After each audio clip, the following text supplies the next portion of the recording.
Alhamdulillah. Alhamdulillahil malikil haqqil mubin alladzi abana li'ibadihi min ayatihi ma bihi ibratan lil mu'tabirin. Wa ashhadu an la ilaha illallah wahdahu la syarika lah, ilahal awwalin wal akhirin. Wa ashhadu anna sayyidana wa nabiyyana wa rasulana wa habibana Mustafa Rasulillah sallallahu alaihi wasallam alladzi balaghal ula bikamalihi wa kashafad duja bijamalihi wa hasunat jami'a khisalihi. Sallu alaihi wa ala alihi maulaya salli wa sallim daiman abada ala habibika khairil khalqi kullihimi wa ala alihi wa sahbihi ajma'ina, amma ba'd. Marilah kita mengingatkan diri kita terlebih dahulu dan diri saya ini, marilah sama-sama kita meningkatkan ketakwaan kita kepada Allah Subhanahu wa taala dan memperbaharui keazaman kita untuk mendekatkan diri kita kepada Allah Subhanahu wa taala dan bertakarrub ila Allah dengan mentaati perintahnya dan menjauhi segala tegahannya. Ikhwatal imani wal Islam, firman Allah Subhanahu wa taala dalam surah At-Taubah, ba'da a'udzu billahi minasy syaithanir rajim, bismillahirrahmanirrahim, wal mu'minuna wal mu'minatu ba'duhum awliya'u ba'd ya'muruna bil ma'ruf wa yanhauna 'anil munkar wa yuqimuna as-salah wa yu'tuna az-zakah wa yuti'una Allah wa rasulahu ulaika sayarhamuhumullah innallaha azizun hakim. Yang bermaksud, dan orang-orang yang beriman, lelaki dan wanita, sebahagian mereka menjadi penolong bagi sebahagian yang lain. Mereka menyuruh mengerjakan yang ma'ruf, mencegah dari kemunkaran, mendirikan salat, menunaikan zakat, dan mereka taat kepada Allah Subhanahu wa taala dan Rasulnya. Mereka itu akan diberi rahmat oleh Allah. Sesungguhnya Allah Maha perkasa lagi Maha bijaksana.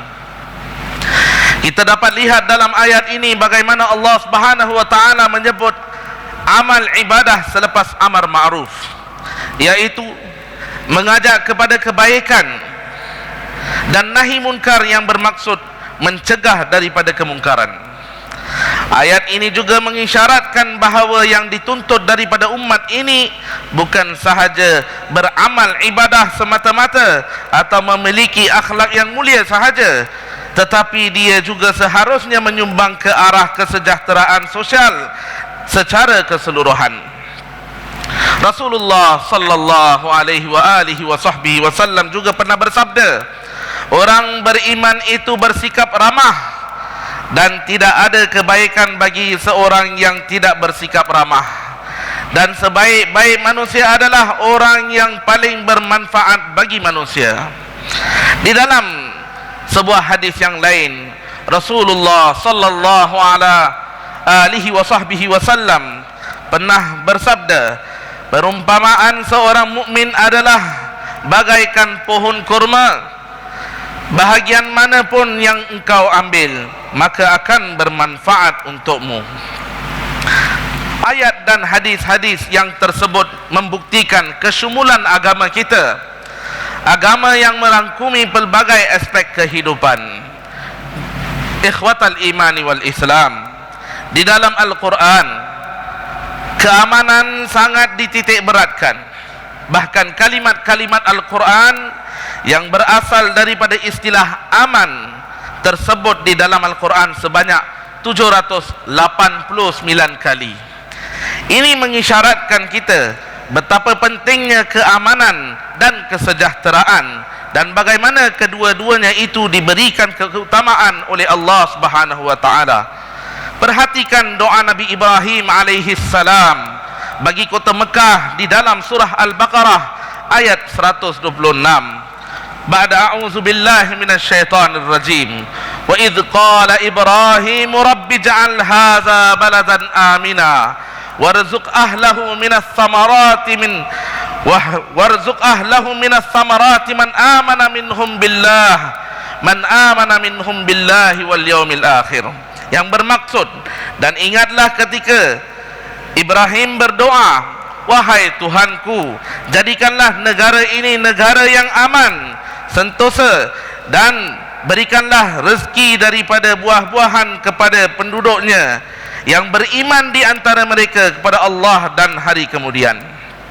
Saudaraku sekalian, sekiranya kita meneliti isi kandungan doa Nabi Ibrahim alaihi salam, kita mendapati bahawa di antara doa yang dipanjatkan Sayyidina Ibrahim alaihi salam adalah yang pertama, beliau mendoakan keamanan buat kota tersebut, memandangkan keamanan itu begitu penting dan kritikal bagi kesejahteraan hidup. Saya rasa kita semua peka akan keadaan dan bencana yang menimpa sebahagian penduduk bumi sekarang ini, dengan hilangnya keamanan pada negara tersebut dan peperangan yang berpanjangan. Bayangkan kesukaran yang dilalui penduduk sesuatu negara tatkala keamanan lenyap daripada kamus kehidupan.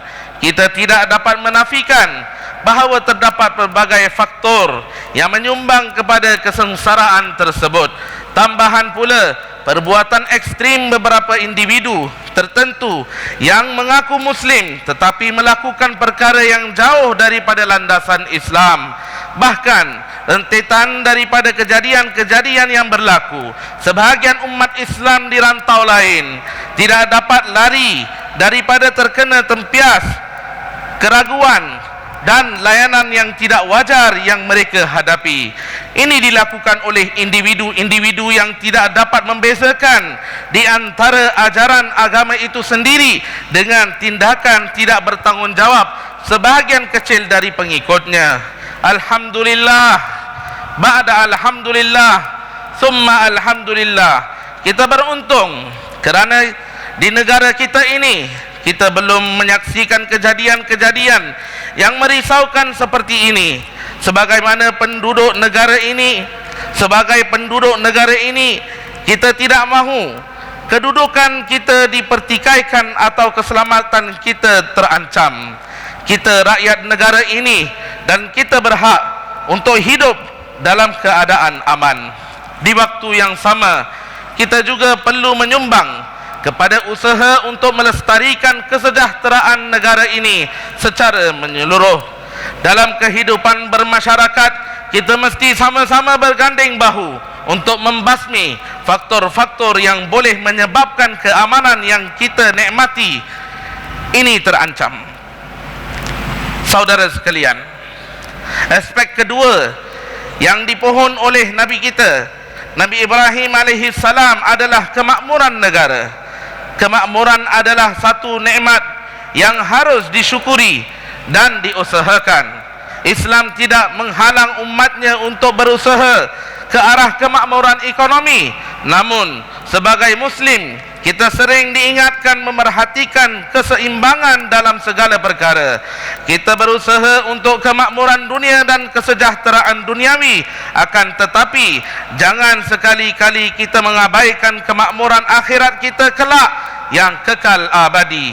Maka bagi individu mukmin yang hidup di negara yang menikmati kemakmuran seperti Singapura, jangan sekali-kali kita alpa dan lupa akan kemakmuran akhirat kita. Jadikan akhir tahun ini sebagai peluang untuk kita bermuhasabah diri. Jemaah yang dimuliakan, wahai pencinta Rasulullah sallallahu alaihi wasallam, sebagai kesimpulan khutbah hari ini, ingin saya mengingatkan para jemaah sekalian kepentingan kita bersyukur kepada Allah di atas nikmat keamanan dan kemakmuran bersama. Namun hakikatnya tiada jaminan bahawa keamanan dan kemakmuran ini akan berterusan, melainkan kita yang seharusnya mempertahankan keamanan ini dan meneruskan usaha untuk memakmurkan negara. Marilah sama-sama kita berdoa agar Allah Subhanahu wa taala memelihara negara ini, dan semoga Allah mengurniakan kita kekuatan dan kesungguhan untuk berusaha ke arah kesempurnaan kemakmuran yang menyeluruh. Ya Allah, peliharalah keamanan dan kemakmuran negara kami. Kurniakanlah kepada kami rasa cinta kepada akhirat, rasa cinta kepadamu, rasa cinta kepada Nabi-Mu sallallahu alaihi wasallam. Bangkitkanlah kami di hari akhirat kelak sebagai umat yang Engkau redai. Bangkitkanlah kami kelak ya Rahman di kalangan insan-insan yang Engkau kasihi dan orang-orang yang cintai daripada kalangan golongan para anbiya, sahabah, syuhada dan salihin. Ya Allah, perkenankanlah pertemuan dengan kekasih kami Rasulullah sallallahu alaihi wasallam, dan memperkenankanlah usaha kami untuk menjadi umat yang meneladani baginda sallallahu alaihi wasallam dan membanggakannya. Amin ya rabbal alamin. Barakallahu li wa lakum fil Qur'anil azim wa nafa'ani wa iyyakum bima fihi minal ayati waz zikril hakim. Wa taqabbala minni wa minkum tilawatahu innahu huwas samiul alim. Aqulu qawli hadza wa astaghfirullahal azim li wa lakum wa li sa'iril muslimina wal muslimat wal mu'minina wal mu'minat fastaghfiruh faya fawzal mustaghfirin wa ya najatat taibin. Amin. Ya muwaffiq al-ta'i'in وفقنا لطاعتك أجمعين وتب علينا وعلى المسلمين واغفر ذنب من يقول واستغفر الله العظيم أستغفر الله. الحمد لله حمدا كثيرا كما أمر. أشهد أن لا إله إلا الله وحده لا شريك له إرغاما لمن جهد به وكفر. وأشهد أن سيدنا ونبينا وحبيبنا محمدا عبده ورسوله. اللهم صل وسلم وبارك على أعظم وأكمل خلقك محمد وعلى آله وأصحابه وسلم تسليما كثيرا.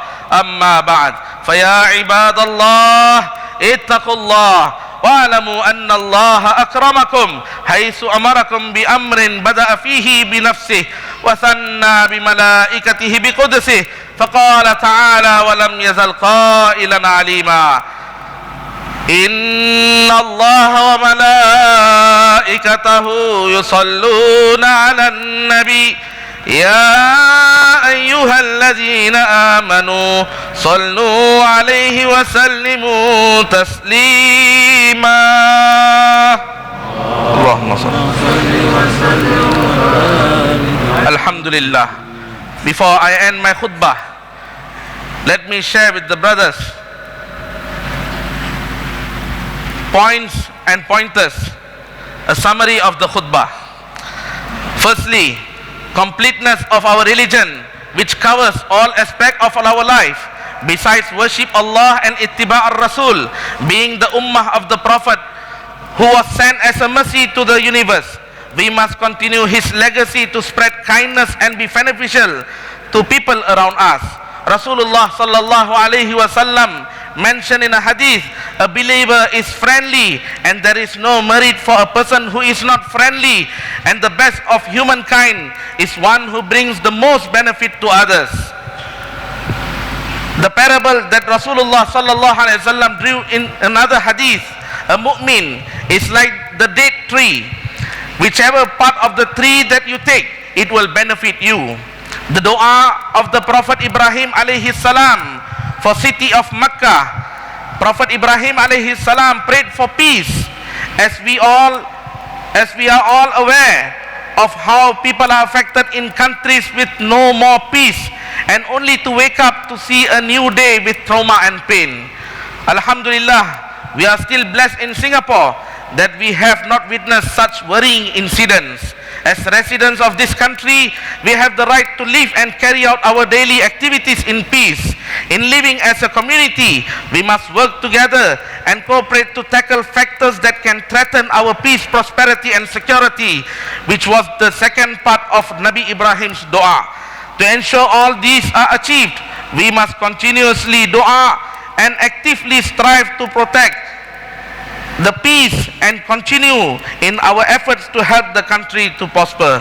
Allahumma ighfir lil muslimina wal muslimat wal mu'minina wal mu'minat al ahya'u minhum wal amwat innaka mujibud da'wat. Allahumma ardi anna wa an khulafa'ir rasyidin amiril mu'minina sayyidina Abi Bakrin as-Siddiq wa amiril mu'minina sayyidina Umar bin al-Khattab wa amiril mu'minina sayyidina Utsman bin Affan wa amiril mu'minina sayyidina Ali karramallahu wajhah wa an sa'iri ashabi nabika ajma'in wa anit tabi'in wa tabi'it tabi'in wa man tabi'ahum bi ihsanin ila yaumiddin. Allahumma a'izzal islam wal muslimin, Allahumma a'izzal islam wal muslimin, Allahumma a'izzal islam wal muslimin, Allahumma a'izzal islam wa ikhwanana fi Filistin, Allahumma a'izzal islam wa ummata habibika fi Filistin واجعل هذا البلد آمنا مطمئنا وسائر بلاد المسلمين برحمتك يا أرحم الراحمين. عباد الله، إن الله يأمر بالعدل والإحسان وإيتاء ذي القربى وينهى عن الفحشاء والمنكر والبغي يعظكم لعلكم تذكرون. فاذكروا الله العظيم يذكركم واشكروه على نعمه يزدكم ولذكر الله أكبر والله يعلم ما تصنعون.